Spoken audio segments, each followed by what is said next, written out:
Selamat datang kembali di pembahasan mendalam kita. Oke, kali ini kita mau coba gali nih gagasan-gagasan kunci dari kutipan buku Steven Pinker yang cukup fenomenal ya, Enlightenment Now. Iya, buku yang banyak dibicarakan memang. Betul. Sumber kita kali ini potongan-potongan teks pilihan aja yang fokusnya ke argumen utama buku itu. Nah, misi kita kali ini sederhananya gini, menggali inti dari semangat pencerahan versi Pinker. Ada akar budi, sains, humanisme, sama keyakinan pada kemajuan. Tapi yang menarik, kenapa ide-ide yang kayaknya dasar banget ini kok sekarang malah perlu dibela mati-matian gitu? Pertanyaan bagus itu. Kita akan fokus ke tantangan yang diangkat Pinker di awal bukunya. Berani memahami atau dare to understand gitu ya, semacam ajakan untuk, ya, memahami dunia pakai logika, pakai akal sehat, meskipun kadang nggak gampang kan? Betul, tantangan yang relevan banget sekarang ini. Pinker itu langsung buka dengan kontras yang, wah lumayan menohok ya. Coba deh Anda bayangkan, bayi lahir hari ini. Harapannya hidup bisa lebih dari 80 tahun. Supermarket penuh makanan, air bersih tinggal putar keran. Hal-hal yang kita anggap remeh ya sehari-hari. Banget. Infeksi ada obatnya. Anak perempuan bisa jalan sendirian relatif aman. Terus, semua pengetahuan dunia ada di kantong kita.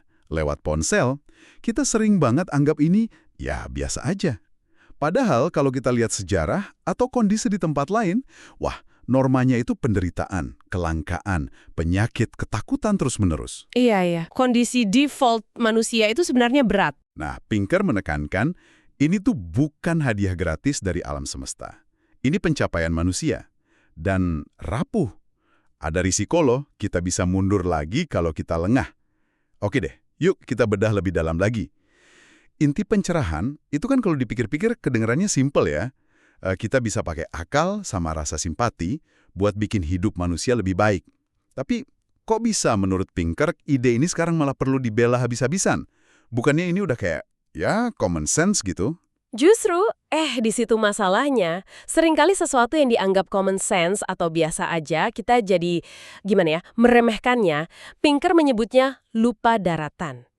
Kita nikmatin banget nih hasil pencerahan. Demokrasi liberal misalnya, kerjasama antar negara, kemajuan sains. Iya, kita nikmatin buahnya. Tapi terus kita jadi sinis sama institusi yang memungkinkan itu semua, kita lupa gitu. Kalau kondisi normal sepanjang sejarah manusia, dan di banyak tempat sekarang pun, itu ya perang, ya kelaparan, penyakit di mana-mana, kebodohan massal. Sikap meremehkan ini bahaya karena bisa buka pintu buat ideologi atau gerakan atavistik. Atavistik maksud ya? Yang kuno gitu, yang mau kembali ke cara-cara lama yang primitif, yang seringkali brutal. Jadi pembelaan ini penting banget karena kemajuan itu nggak otomatis jalan terus, nggak terjamin. Oke. Jadi seruan berani memahami itu bukan cuma slogan filsafat zaman bahula, tapi relevan banget sekarang. Kayak ajakan bertindak ya. Perlu usaha sadar buat menghargai capaian, ngerti gimana kita bisa sampai sini, dan ini nih yang susah kayaknya, melawan arus pesimisme atau sinisme yang kadang malah kelihatan lebih keren atau intelek.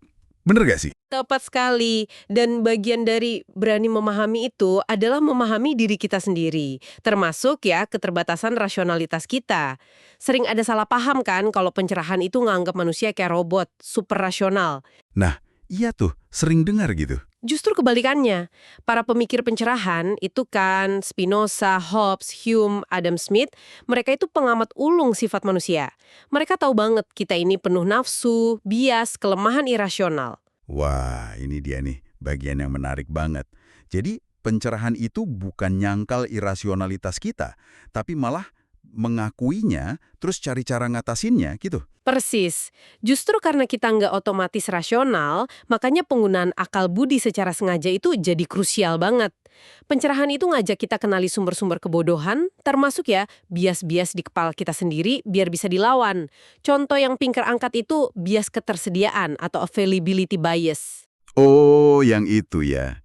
Yang gampang diingat itu yang dianggap paling sering terjadi. Betul, kecenderungan kita nilai sesuatu itu sering atau mungkin terjadi cuma karena contohnya gampang muncul di kepala. Berita buruk, yang dramatis, sensasional, itu kan lebih nempel ya daripada data statistik kemajuan yang mungkin ya agak boring. Akibatnya, kita bisa kejebak dalam apa yang Pinker sebut progresofobia. Progresofobia, ketakutan sama kemajuan. Semacam ketakutan atau keyakinan irasional kalau semuanya lagi menuju kehancuran. Padahal kalau kita berani lihat data objektifnya, seringkali gambarannya beda banget. Dan ini bukan cuma soal perasaan aja ya. Katanya ada data yang nunjukin tren pemberitaan negatif ini. Sama berita dunia dari 1979 sampai 2010. Hasilnya, ternyata nada berita memang cenderung makin negatif dari waktu ke waktu. Wah, jadi kesan dunia makin suram itu sebagian emang dibentuk sama cara berita disajikan ya? Bisa jadi begitu. Dan pesimisme ini bisa ada konsekuensinya. Tanya loh, mengutip Hobbes, Pinker spekulasi kalau kadang kritik pedas ke masa kini itu cara kaum intelektual bersaing gengsi. Tapi lebih dari itu, kayak yang disorot Bornstein sama Rosenberg pasca pemilu AS 2016, kalau media fokus terus ke masalah, tanpa nunjukin solusi atau kemajuan, itu bisa numbuhin rasa putus asa. Jadi orang mikir sistemnya udah rusak parah gitu ya? Iya, orang jadi merasa nggak bisa diperbaiki lagi, jadi lebih gampang tertarik sama ide-ide radikal, udah hancurin aja semuanya gitu. Ketimbang percaya sama perbaikan pelan-pelan. Ini bahaya karena menggerus optimisme rasional yang justru kita butuh buat maju. Oke. Jadi berani memahami itu artinya ya kita lawan bias negatif itu dan coba lihat datanya. Nah, ini saatnya kita masuk ke bukti-bukti kemajuan yang Pinker sodorkan. Kan inti argumennya di situ ya. Biar beneran berani memahami, kita perlu lihat angkanya dong.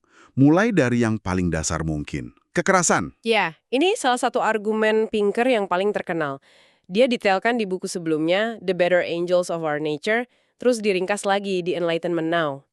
Dia identifikasi beberapa proses sejarah besar yang secara signifikan mengurangi kekerasan.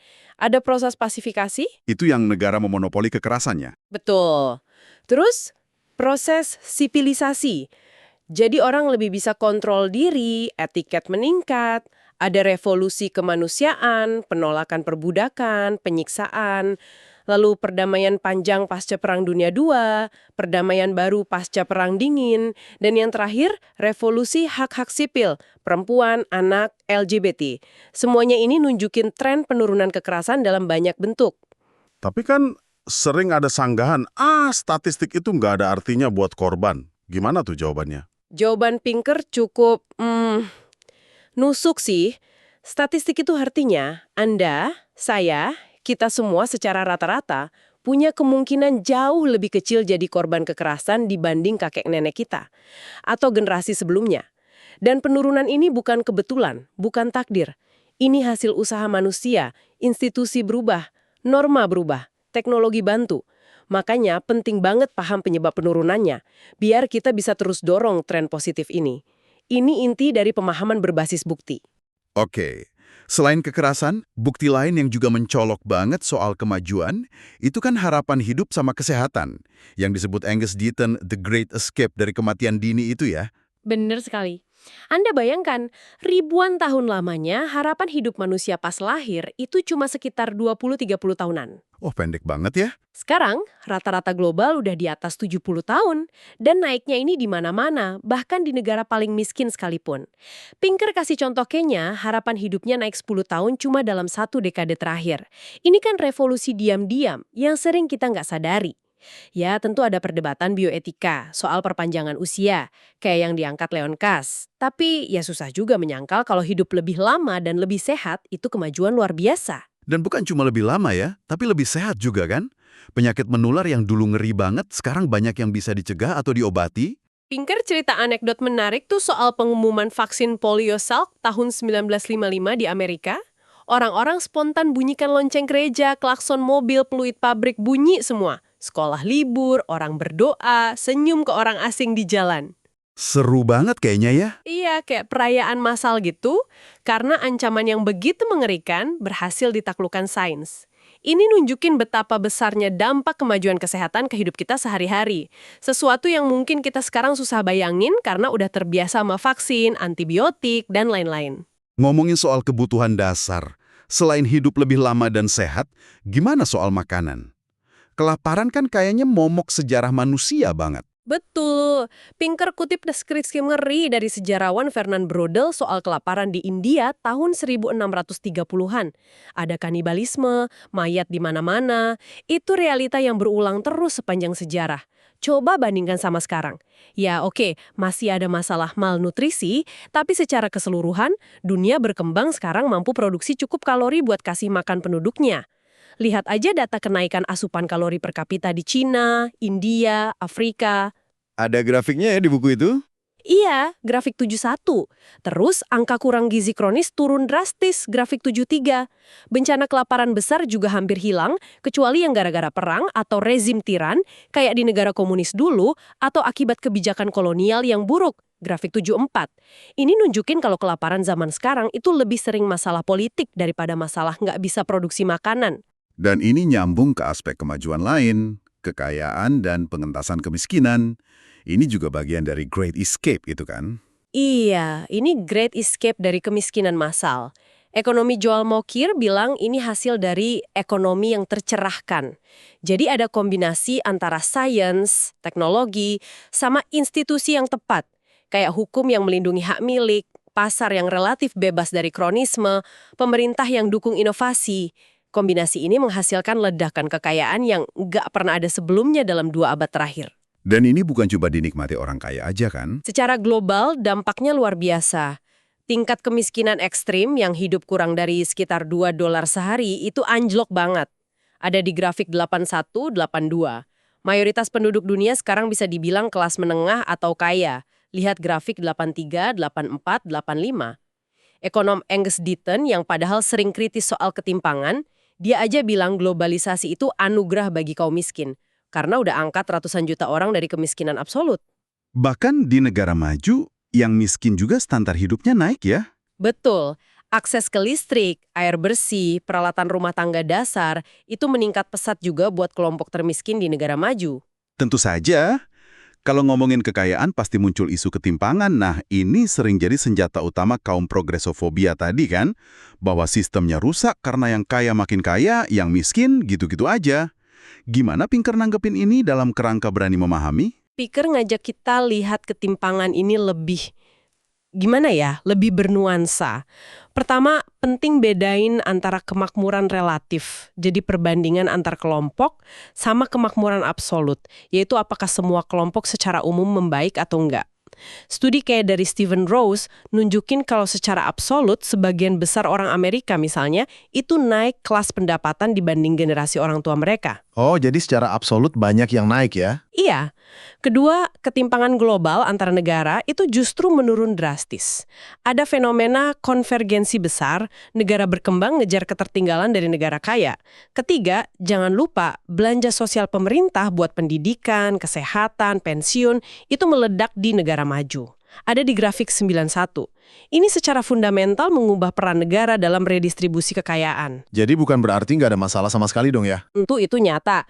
Masalah kualitas pendidikan juga. Tapi berani memahami itu artinya ya lihat data secara utuh. Jangan langsung loncat ke kesimpulan sistemnya rusak total cuma karena ada masalah. Kemajuan itu emang sering nggak rata dan selalu ninggalin tantangan baru. Ini berlaku juga buat isu rumit kayak industrialisasi dan globalisasi ya.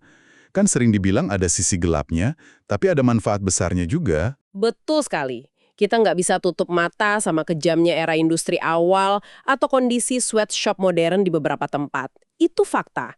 Tapi kita juga harus akui kalau dalam jangka panjang, industrialisasi dan masuk ke ekonomi global itu jalur utama keluar dari kemiskinan buat banyak negara. Pinker kasih contoh pekerja pabrik perempuan di Lowell, Massachusetts abad ke-19. Kondisinya berat, tapi mereka lihat kerja di pabrik itu sebagai jalan menuju mandiri secara ekonomi, bebas dari kungkungan desa. Jadi bukan hitam putih ya? Sama sekali bukan. Kemajuan itu bukan soal milih baik atau buruk total, tapi soal memilah.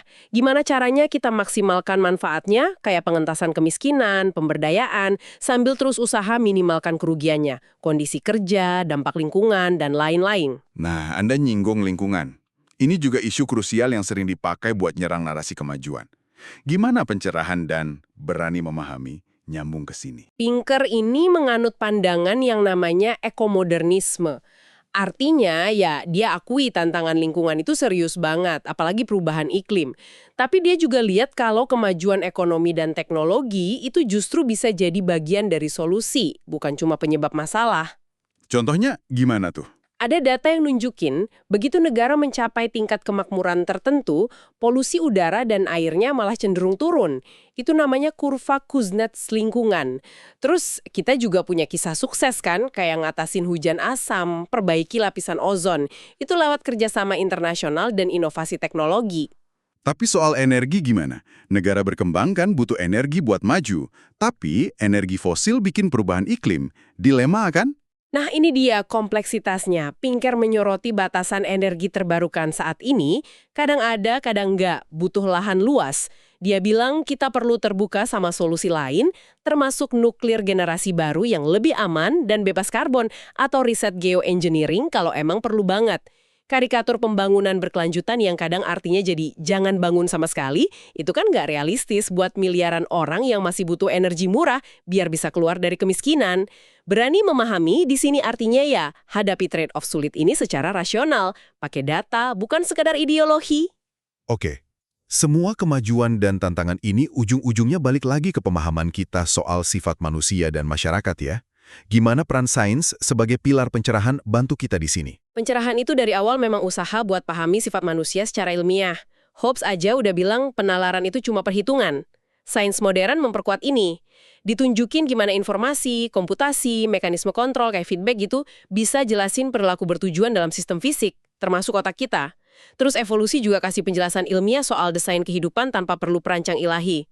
Sekaligus bantah argumen keliru kayak penyalahgunaan hukum kedua termodinamika oleh kreasionis. Oh, yang bilang keteraturan makhluk hidup itu melanggar hukum entropi ya? Iya, mereka lupa kalau organisme itu sistem terbuka. Dia bayar keteraturan internalnya dengan cara ningkatin entropi di luar dirinya. Lalu, gimana pemahaman ilmiah soal manusia ini nyambungnya ke moralitas sama politik?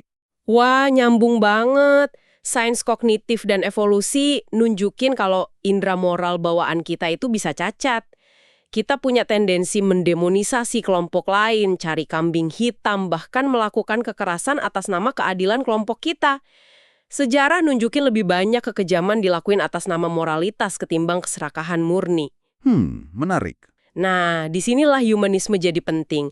Humanisme itu kan moralitas yang dasarnya akal budi dan tujuannya jelas.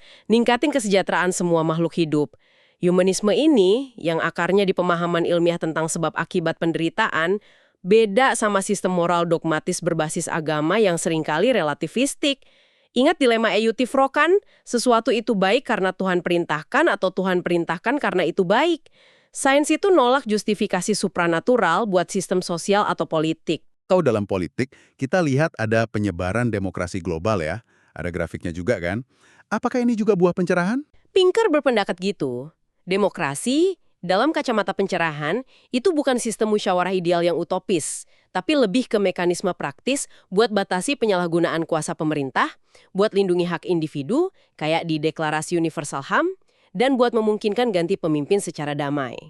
Yang menarik, ada korelasi kuat antara tingkat pendidikan dan pengetahuan suatu masyarakat sama penerimaan nilai-nilai liberal dan emansipatif, ada di grafik 15.6, ngacu ke data Engelhardt sama Welzel. Jadi pengetahuan itu penting buat dukung institusi pencerahan ya? Kelihatannya begitu. Tapi kita juga diingetin jangan menyederhanakan fenomena kayak populisme cuma sebagai masalah ekonomi. Analisis pemilih Trump misalnya, nunjukin faktor budaya dan identitas juga punya peran besar. Kompleks lah pokoknya. Fenomena menarik namanya efek Flynn ya. Skor IQ rata-rata naik dari generasi ke generasi. Itu bukti kemajuan kognitif. Iya, efek Flynn. Ditambah kenaikan pesat tingkat literasi dan partisipasi pendidikan global, ada di grafik 16.1, 16.2, itu nunjukin kalau kapasitas kita buat mikir abstrak dan analitis kayaknya memang naik. Tapi, ironisnya nih, kayak yang ditunjukin riset dan Kahan, kemampuan kognitif lebih tinggi itu nggak otomatis bikin orang lebih bener kalau udah menyangkut isu-isu yang terpolitisasi, kayak perubahan iklim. Loh, kok bisa gitu? Orang bisa pakai kecerdasannya justru buat nguatin keyakinan kelompoknya sendiri. Itu namanya motivated reasoning.